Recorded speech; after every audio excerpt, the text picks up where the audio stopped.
Welcome to Buckets, brought to you by FanDuel Sportsbook. This is your Monday weekend recap episode.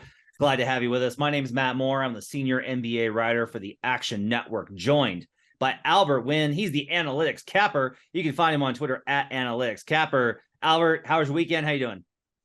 First of all, Matt, happy Martin Luther King Day. I hope you're enjoying it. I know you have kids at home today. I have kids at home, so we're enjoying it as much as I can. Full disclosure, if you hear some crying, if you hear some yelling in the background, I apologize. But the weekend was great. I went 2-1 in the NFL on Sunday, 1-1 on Saturday, so can't complain. I'm excited for today's big NBA slate. I had a good NFL weekend. I had an okay NBA weekend. I had some rough ones yesterday. Really can't believe that the Nuggets failed to cover the 10.5 the 10 versus the Magic. That was annoying. But even with them getting the win, we'll talk about them more today. But we're going to talk about today. We're going to start this conversation off with a conversation about the second half surge teams. So last year at this time, we were like, boy, those Boston Celtics, whew, time might be up for them. Might need to break up the core. Can Ime Udoka even coach? They were languishing, and right about this time is when they turned it around, and they finished the season as the best team in the league, best offense, best defense, best net rating, took out everybody through the end of the regular season, got past the Bucks in the second round, made the NBA Finals, almost came away with a win versus the Warriors before Steph.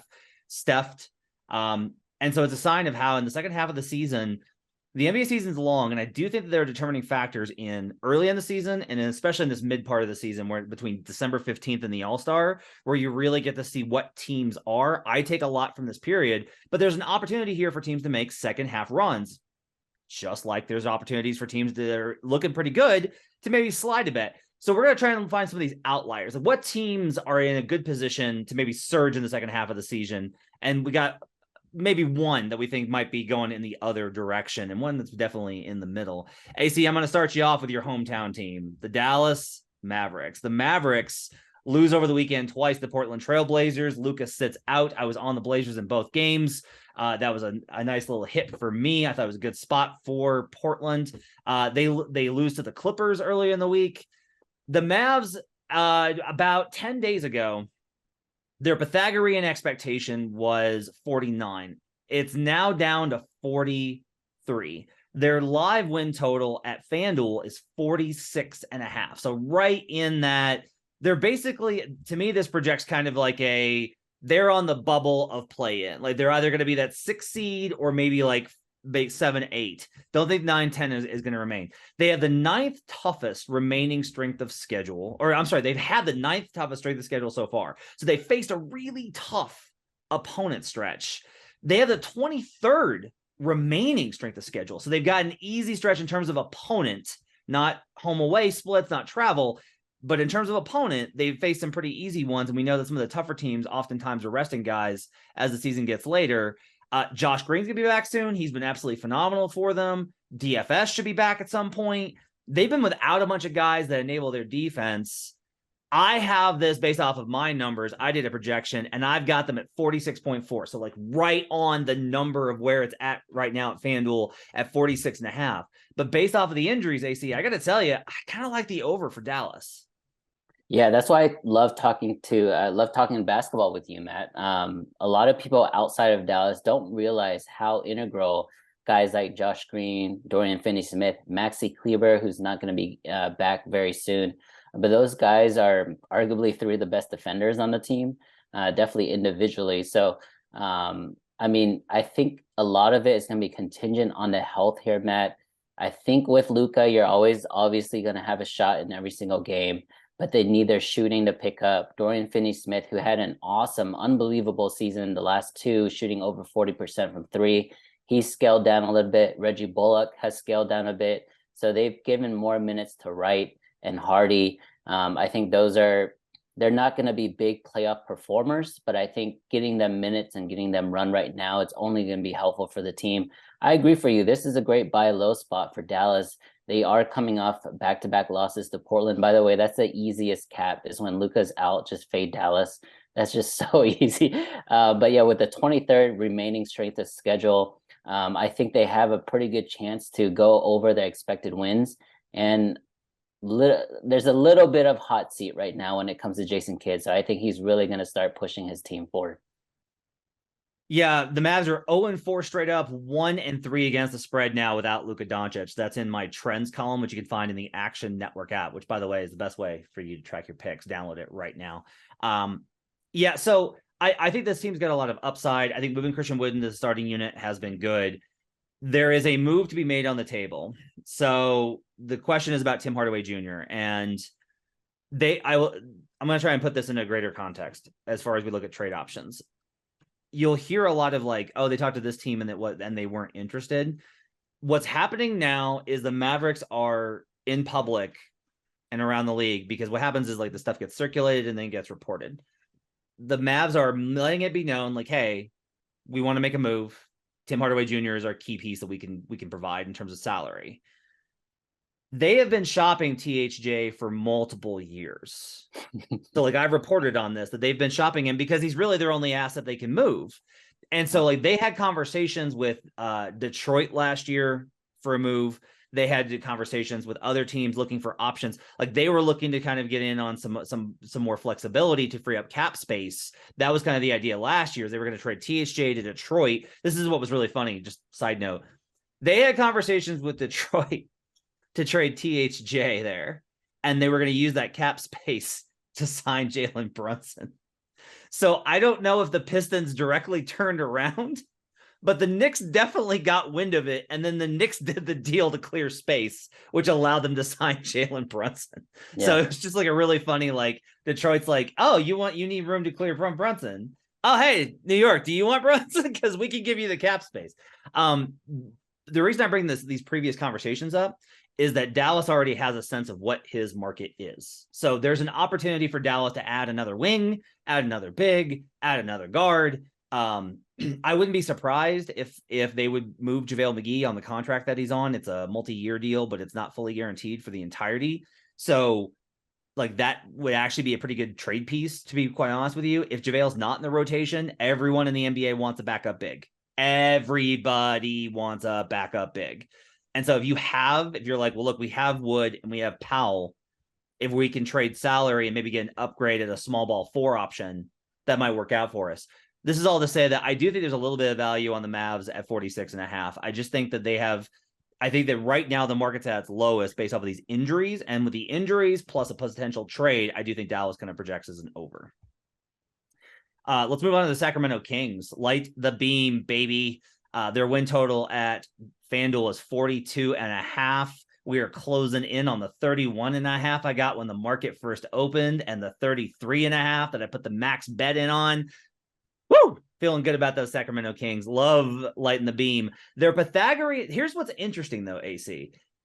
Little bit of stickiness to the preseason expectations. The books are still like, okay, but you're the Kings. Like, we get it. We get light the beam. We get it. You're the Kings, because their Pythagorean expectation right now is 47.4. I've got them projected at 44.8, even with their horrendous half-court defense. Their win total is only at 42.5.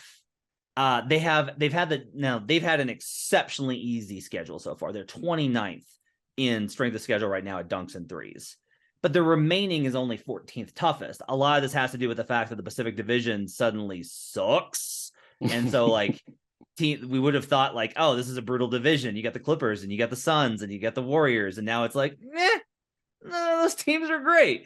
So that helps with the strength of schedule numbers, and it'll help with the remaining ones as well. So if you're like, well, I think the Suns, and I think 2 of those 3 will figure it out, the schedule probably gets a little bit tougher because they'll have to play them more games. But I will tell you, I'm in such a great spot on the 30.5. I'm really trying hard not to reinvest, because I'm just like, well, no, now you're getting greedy and you're cutting into your profit. Like you already have this profit on the win total. But right now, I would say if you haven't gotten in the market, I think 42.5 is soft and way too weighted to their preseason stuff. Yeah, I'm going up. Light the beam for sure. They still have the #1 offense in the league, Matt. They're averaging 120 points. That's better than the Celtics, the Warriors, the Jazz, the Pelicans. Yes, their defense is bad, giving up 117 points per game.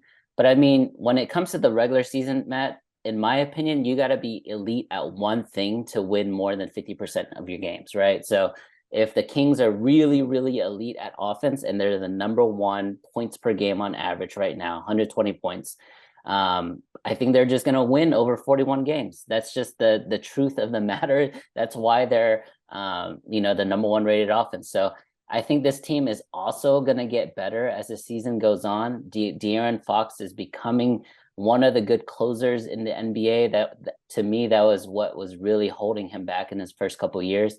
Domantas Sabonis is one of the most selfless stars. I consider Steph Curry the most selfless superstar of all time.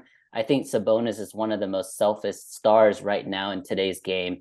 And then you have guys like Keegan Murray, Harrison Barnes. These guys are solid coming off the bench or starting, very versatile, nice wings and good solid shooters percentage wise, not only from three, but from the free throw line. I like the Kings. I want to like this beam. If you are not on this over yet, I think it's a great time to jump on it. But for you, Matt, just take the win, man. Take the max bet win. That is an awesome, awesome bet. Great job.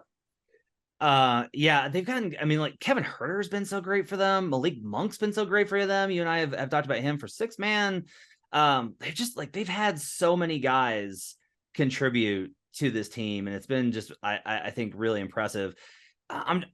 Trey Lyles came into a Rockets game last week and just eviscerated Houston, and they got to win because Trey Lyles killed them in the fourth quarter. Lyles is playing good minutes for them. Davion Mitchell, I saw that his 3-point numbers are starting to stabilize towards average. If Davion Mitchell is an average shooter with that level of defense, that's going to be a really big bump for them.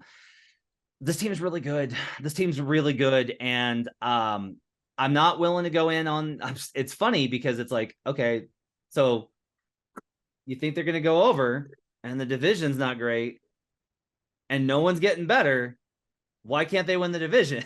Because the market's still well, they're not going to. Well, come on now, they're not going to win the division. That really is. This is funny because a lot of times you try and figure out where the market is coming from, and it really just kind of tell you that the Kings must be taking no money. They must be getting no money in the market for this win total to be this low in an active market, and for their division odds to still be what they are. Because if you look at FanDuel Sportsbook, here's the odds for the Pacific Division. This is just to have the most wins in the regular season. Warriors plus 190, Suns plus 300, Clippers plus 300, Kings plus 340. So right now, the Kings you're getting 40 cents on the Suns, who are a mash unit with bad chemistry. It's rough. I still am not there because I'm just well, do I really need to my question right now is do I need a Kings division bet? And I'm no. Matt, I think it's actually a solid bet. If you look at the rest of the divisions in the NBA, this is actually the most competitive one. I know the rest of the teams have taken a step back, Clippers, Warriors, Suns. But from the Kings all the way down to the Lakers, it's only 5.5 games separating those 5 teams. You basically can throw LA out of there unless they make a huge trade, which I don't think it's happening. So will the Suns get healthy enough to go on a run? Maybe. Are the Warriors good enough to go on a second half surge because they've champions and been here before? Most likely. Clippers with all that talent can get better as well. But I think the Kings, we know what they're really good at, and that's offense right now. And I think that is the one constant in this division. I like Kings. I don't know what the odds are there, Matt, but if it's the third or fourth best odds, I think it's worthy. So here's a plausible scenario, right? So the Suns were the number 1 seed when Book was playing. Despite all of their drama, they were still the number 1 seed. And then they started getting hurt and they slipped and fell. So Book comes back. Let's say they make a trade. They trade Ayton and they pick up something. There's a lot of Suns fans that are clamoring for Julius Randle. I don't know if that deal is going to happen. Would make a lot of sense for both teams, but regardless, the Kings have a 5-game lead. So the question is just all right, can the Suns burst so much as to make up a 5-game lead over the back half 38 games? That sounds well, yeah, sure, it's 38 games. That's hard, especially with the Kings winning at a 57% clip. The Kings didn't start off horrendous and then play lights out for, unsustainably for a month and then have stabilized. They've been okay. They started off pretty bad, but then they stabilized and been pretty consistent. And that consistency, I think, is one of the reasons why I lean a little bit towards the Kings. I agree there's value there. I just don't know if I'm going to bet it.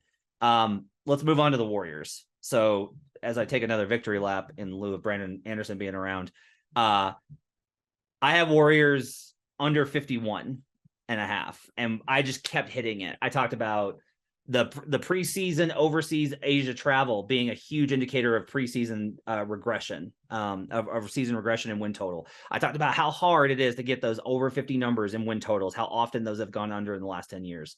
The Warriors right now, after a preseason win total that was as high as 52.5 in some places, their line right now at FanDuel is 43.5. Their Pythag is 42.6. I've got them at 40.9. I have them projected for under 500 by a hair. They've had the 27th ranked strength of schedule so far. So they are where they are with a bad strength of schedule. They have the 4th toughest remaining strength of schedule. If this were any other team, we're probably like, this is a joke. This is a joke line. Are you kidding me? 43.5. This team does not look like they're going to be over 500 at all. Like, they look definitely like a 500 team at best. Now look, they're only 21-22. They're only one game over. So the over here is not necessarily all that difficult. My question for you is, Steph's back, and we'll talk about this in most important covers. They drop 2 after Steph gets back. Everyone's expecting the second half run from the Warriors. Do you think it's coming? I'm not expecting it. I've been bearish on this team all season long, especially in the regular season. Sure, if they get into the playoffs, and I think we all expect them to get at least to a play-in game and get into a playoff, a 7-game series, they are still the champs. But from a regular season perspective, they have the 4th worst defense in the league right now, giving up basically 118 points per game. Without their amazing home record, which is 17-5, I believe is second best in the NBA, second only to the Cavs. I mean, this team is not very good, guys. Like, yes, they have amazing players, and yes, when they are healthy, Matt makes this point all the time. When the triplets are healthy, Clay, Steph, and Draymond, they win the finals. Like, we've seen that the last decade, right? If they are healthy heading into the playoffs, they're playing the majority of the 7-game series, they're going to win.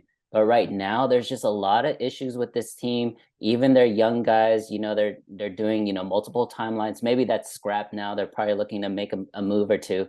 But those young guys are hurt. They're not playing. I just think it's in a really bad situation. And you're right. Like, Steph comes back that Thursday night game and they get blown out by the Suns on their home floor. Those are very bad vibes. I know it's still Steph Curry, one of the greatest shooter ever and one of the greatest players ever, but I just don't know if it's enough, guys. I think if we take out the team name, people are going to be very bearish on this team like I am. There's been a lot of conversation about, in my timeline I mentioned, there's been a discussion. Narsu over at B-Ball Index was talking about how no team has won, like, there's only been a handful of teams in NBA history that have won without a top 2 seed. That's been really important. Like, you need home court. And the Warriors are absolutely, like, they're not going to have home court. Not for a single round. Like, they're going to have to play all 3 series on the road. And this is an interesting example of the historical context versus what you think about this team. And it's essentially, if we talk about title futures, you have to, if you're going to bet on the Warriors right now, you have to believe that they're going to buck history, that they're going to be like that 01, I think it was 01, his other 01 or 02 Lakers team that was terrible in the regular season and then just slammed through everybody in the playoffs. You have to believe that they're going to be able to be that team. Their depth, their margin for error is the thinnest it has ever been, because they have, like, Wiseman is a 0. They were counting on Wiseman to be a plus, and he is a negative. He is unplayable. Like, I think Kuminga is pretty good. I think Moody's going to get better, but, like, those guys are not ready, and they're having to scrap together these minutes with JaMychal Green and Dante DiVincenzo. Those guys are nice, like, additional pieces to have, but they're having to, like, they need impact guys outside of the big 4, and that's getting to be, I think, really difficult, outside of Poole, Curry, Clay and Dre. So And Matt, you mentioned having to win 3 series on the road. If you look at the NBA record right now or standings right now, you know, the worst team is in the league, Houston Rockets, Charlotte Hornets, Pistons, Spurs, all but one of them have a better road record than the Warriors. The Warriors have the second worst road record in the entire NBA, 4-17. How is this team going to win 4 games in a series when they don't have home court? So that's a tough part. from a betting perspective, because we were going to talk about this in most important covers, but I'm going to go ahead and get to it now. This one stunned me. Since 2003, the Warriors currently have the worst against the spread win percentage on the road of any team. And the difference is 7 percentage points. They're 5-16 against the spread on the road. Like, think about this. Not only are they can they not win on the road, they can't cover the number even when they're dogs. Like, that's how bad they've been. So yeah, I think I think you have to factor that in. And we have seen historically some teams really struggle. The Sixers last year are a good example of this, where they were a really bad road team. And then they had to go to Miami, and it was really tough for them. Like, that was a bad situation for them. So something to keep in mind. One more for you on, as we talk about second half surge teams. This is maybe the underlook that I think is on the table. Well, it's both for me, because I'm really of two minds on this. The Sixers number is 50.5. Their current win total is 50.5. They're at 49.5 Pythag. So Pythagorean expectation is for them to finish just below this. I have them expected based off of my numbers at 50.3. So just below the hook here. They are 30th in strength of schedule this season. They've had the easiest opponent strength of schedule per dunksandthrees.com. They are first at Tankathon in opponent remaining strength of schedule. Those are two different numbers, right? Wow. So SOS at dunks and threes is going to be more about what's the offensive and defensive rating that you're facing on a night-to-night basis. Tankathon just takes hey, here's your opponent's record the rest of the way. Here's who you're going to play. So the Sixers are going to play a bunch of really good record teams after having played a bunch of really bad under the hood teams. That's kind of the best way to put it. Bill Simmons was on Lowe's podcast, and they were talking about the Sixers, and he was like, boy, I don't know. Look at the schedule they got coming up. They got Utah, and then they go to LA. And it's no, they're off to a really good start in that. The Sixers grade out really well in my numbers. I feel like they have no buzz. No one is talking about them. No one's taking them seriously. This is a really solid team. The number suggests that the under has a little bit of value here at 50.5. But I would tell you that if this was 48.5, 49 flat, I'm probably I don't know. I kind of like an over. So that's how close this is. It's definitely a stay away for me. But I think it's an interesting question of what the numbers suggest, which is that this is probably an underplay very slightly versus I kind of feel like the market is so hesitant and skeptical of the Sixers that their numbers aren't necessarily as high as they might be for another team in this spot. Yeah, they're sitting at 27-16. So that's a winning percentage of 62.8%. That should be above 50. The fact that it's leaning towards the under is pretty big. I think there's two things here that are working against this team, especially if you're an analytical guy like I am. They have a really good defensive rating. They only give up 110.2 points. But that number, if you dive deeper into it, it's not something you really can trust, right, Matt? Tyrese Maxey's been out a ton. James Harden's been out a ton. So you've been replacing those two very offensive-minded players with very defensive-minded players. So you're obviously just organically going to have a better defense. And then the other thing is you're just going to expect Joel Embiid to miss some games here in the second half of the season, make sure he's healthy heading into the playoffs. So there's going to be some big matchups. And the fact that you said it, they have the hardest strength of schedule coming up, one of the hardest. They're going to have some big games, especially second nights of a back-to-back. Those games, most likely, Joel Embiid is going to sit out, depending on what the travel is or the rest advantage or disadvantage is. He usually takes the easier game of the two. So, I mean, there's a few things working out. And I think Harden at this age also understands it's not about trying to win as many regular season games as possible. He just wants to be healthy going into the playoffs. And I think you're right. I think there is value on this team.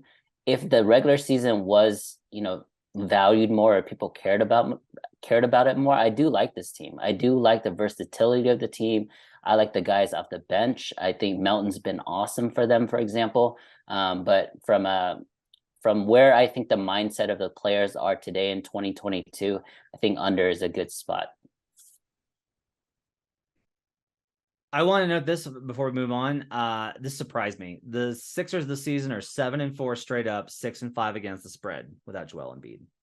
So surprisingly pretty decent. They've done pretty well without Embiid so far this season. Tells you about the strength of the squad. I think their defense in particular. Let's move on to the mic drop. Most important covers of the weekend.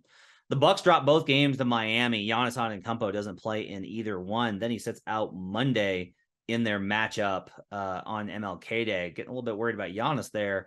He's had a lot of minutes. Had to do a lot with Chris Middleton out.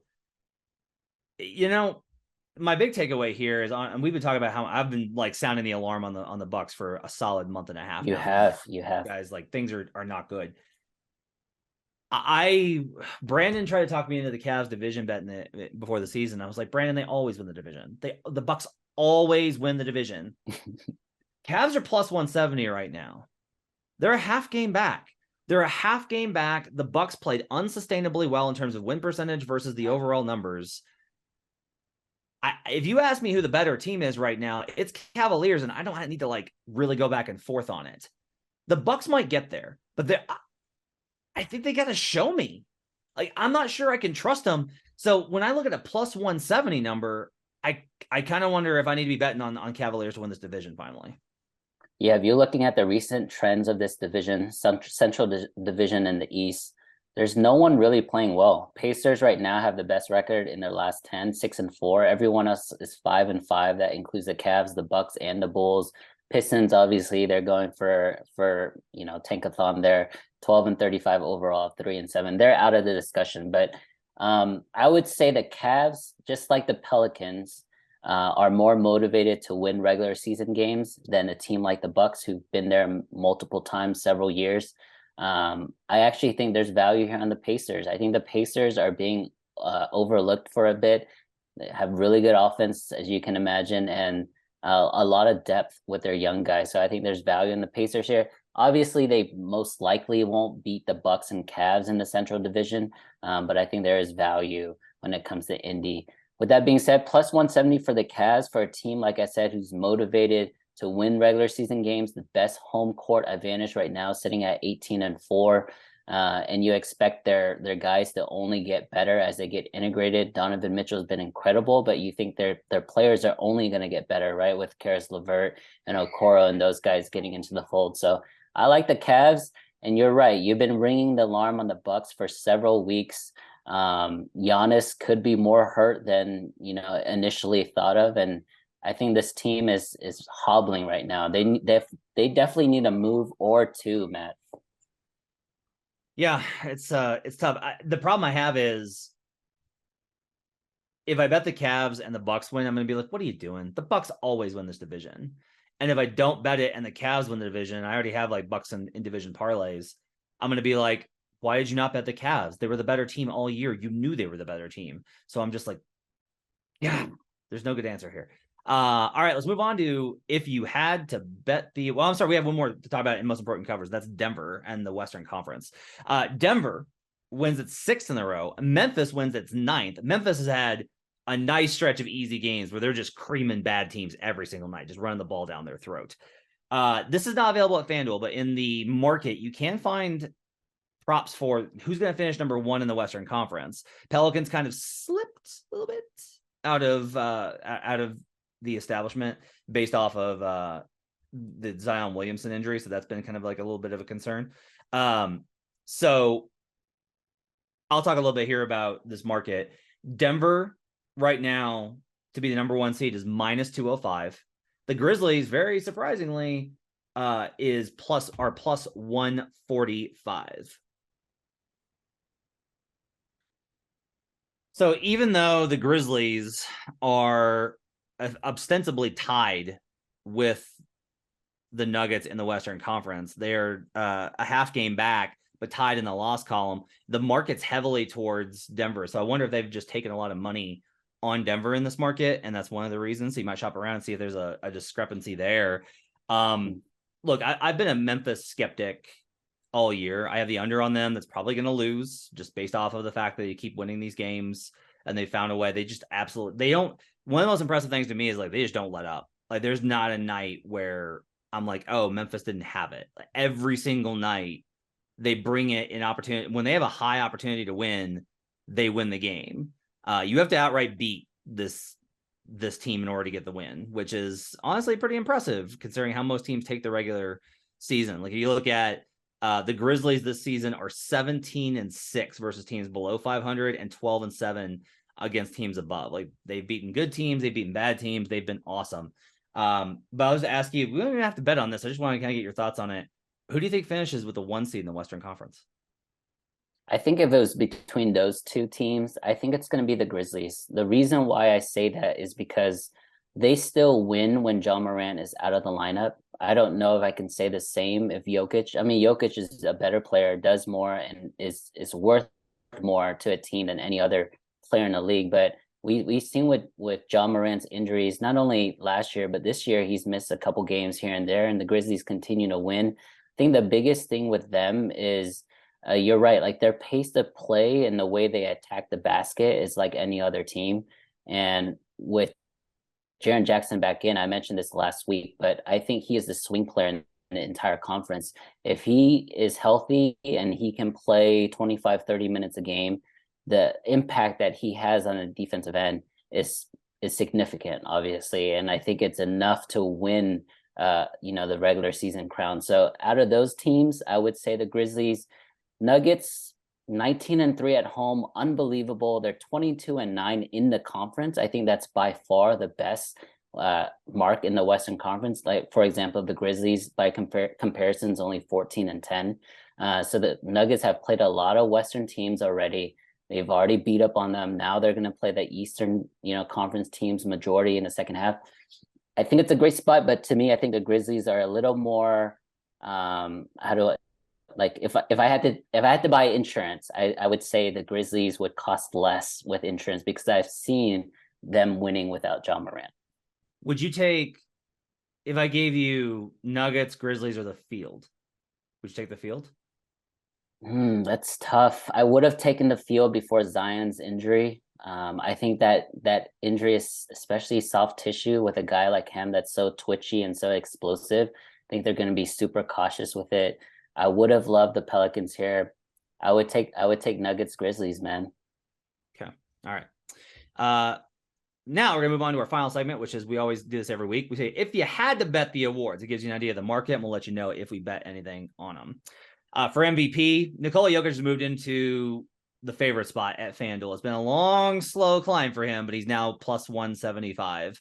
I've been betting him, including him in parlays over the last couple of weeks. I'll probably continue to do so. If the Nuggets are going to finish with a top 2 seed, if the Nuggets are going to win 53 plus games, if Jokic is going to have this kind of dominance and have nights, one of the things is that he's getting attention. I need to kind of stress this. He's getting a lot of attention of night to night. You're seeing the social media conversation about he had, 10 points, 17 assists, 12 rebounds, or the next night he has 31 points, 8 assists, 12 rebounds. So like, that variety and what he's bringing combined with all the sick passes that are making it like he's finally broken through and highlights are appearing on social media.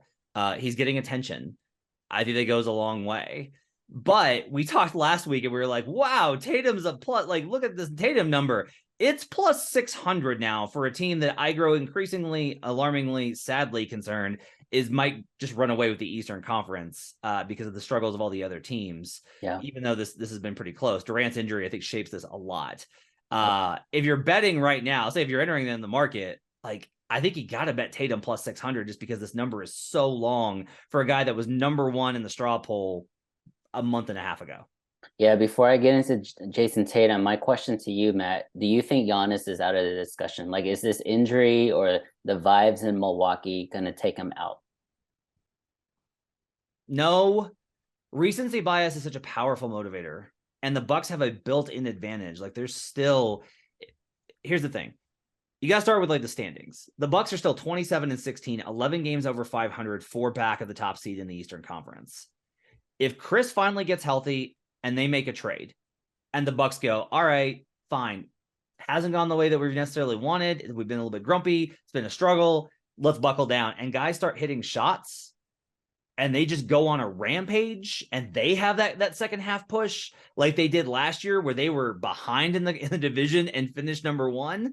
If they do that again and Giannis continues to have these monstrous performances, he's going to get a lot of that attention. The recency bias will be pretty high on him. Like, I think you're seeing this. Richard Jefferson's having a lot of tweets about how, like, we need to appreciate what Giannis is doing. And I'm like, RJeff, like, all of his shooting numbers are down and don't compare with the other guys. Like, the win percentage doesn't compare with the other teams. His plus minus doesn't compare with the other teams. And just anecdotally, when you watch the games, the Bucks are kind of lifeless and their offense sucks. Like, there should be a bigger drag.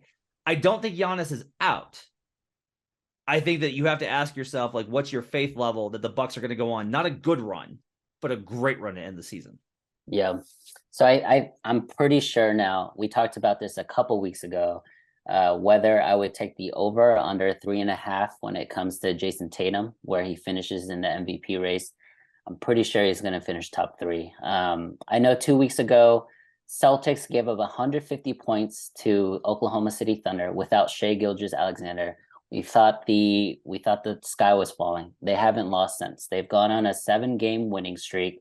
They won again today. Obviously, it's a very soft schedule with Charlotte today. But Tatum dropped 51-9 on MLK, first game of the day.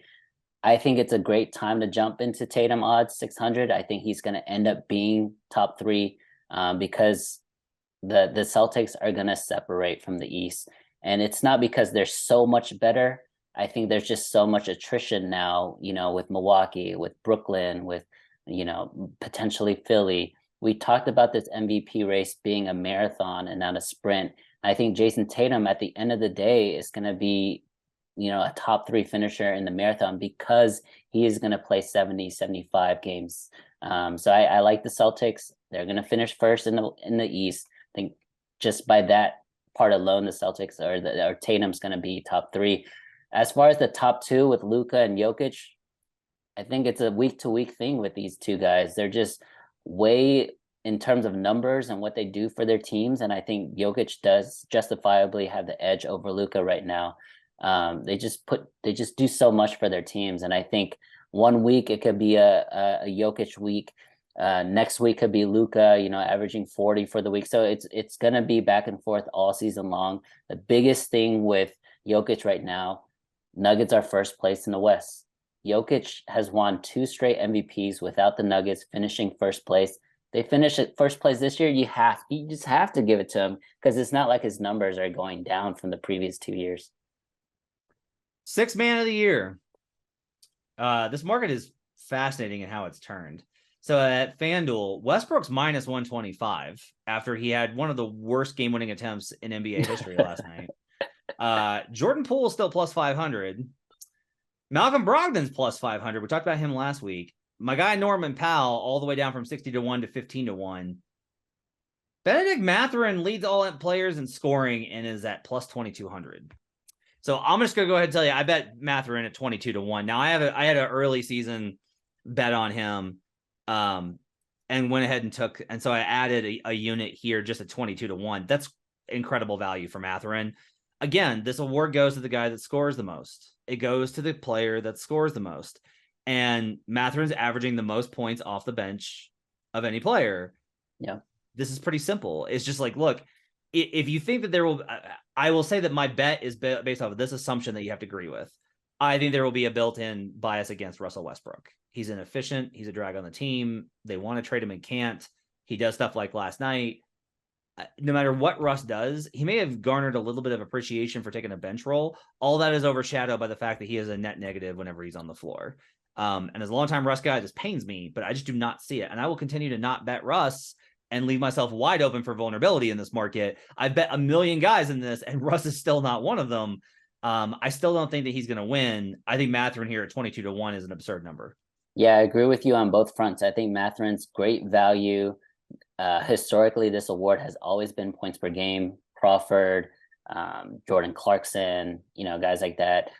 Jason Terry off the bench. And the second front is I don't believe in Russell Westbrook. Although he does have the most triple doubles off the bench in history, which is a pretty cool stat. He's a net negative, and you're right. Like the Lakers are not gonna go anywhere. I do want to mention this guy. I don't think he's gonna win, but I do want to mention this guy. So there's 10 players in the NBA, Matt, averaging a double-double. There's only 10 guys. One of those 10 guys is coming off the bench. His name is Bobby Portis. He's going to be getting, he's going to be getting more minutes and more playing time, for the next couple of weeks, at least, with Giannis nursing this injury, Chris Middleton getting back into the fold. I think Bobby Portis quietly is keeping this team afloat. I know that his shooting percentages are down. He's not shooting the same efficiency when it comes to the three-pointer, but he's playing great defense, and it's not like Brook Lopez, who was the runaway defensive player of the year before Jaren Jackson came back. He's still playing really well defensively next to Bobby Portis. So it wasn't all Giannis. I think Bobby Portis needs to get a lot of credit when it comes to defense as well.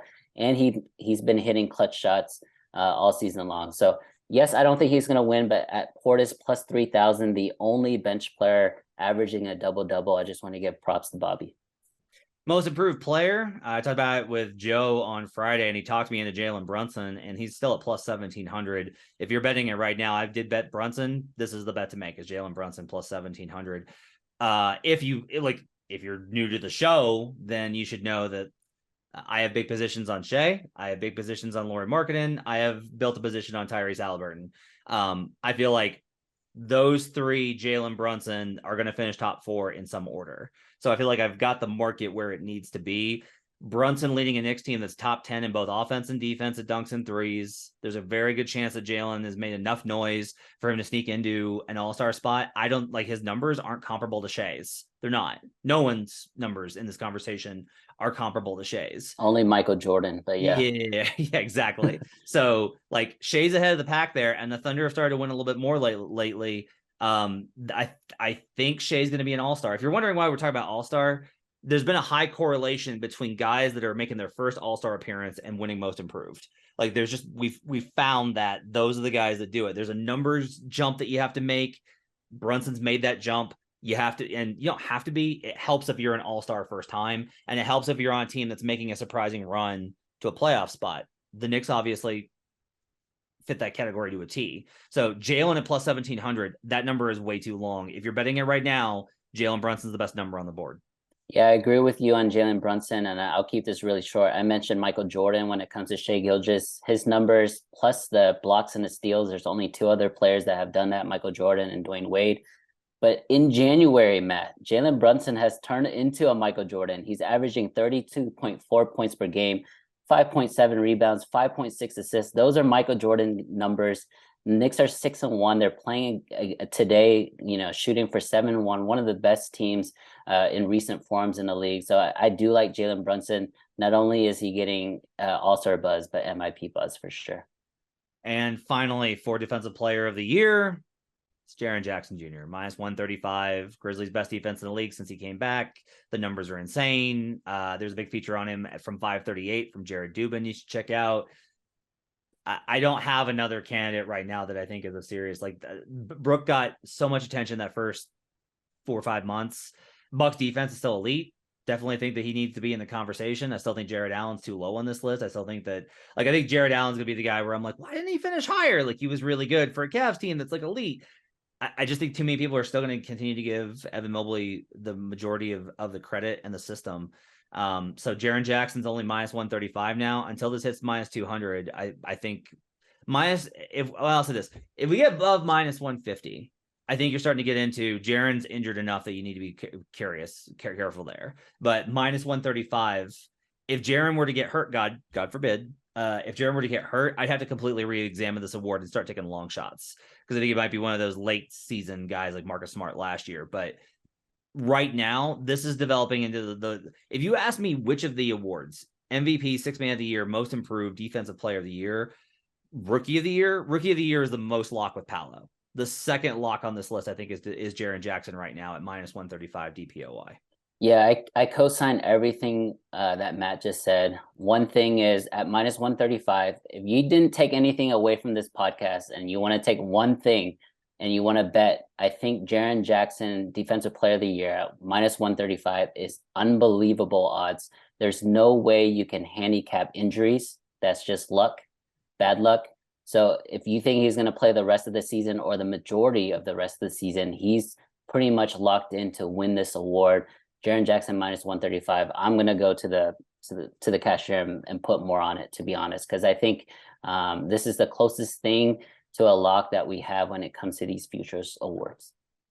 All right, let's go wrap it up for Buckets for a Monday. We'll be back tomorrow with a Best Bets episode. Hope you guys enjoyed it. We'll be with you throughout the week. We're gonna be adding more Best Bets episodes after football gets wrapped up. Make sure to download the Action Network app for all your betting needs. Track all your bets, get up to the second information where the bets and money are coming in on our daily show, Green Dot Daily. So much cool stuff. Check it out. Download the Action Network app right now. For AC, Albert Wynn, the analytics capper, I'm Matt Moore. We'll see you guys again next time. But until then, let's get buckets.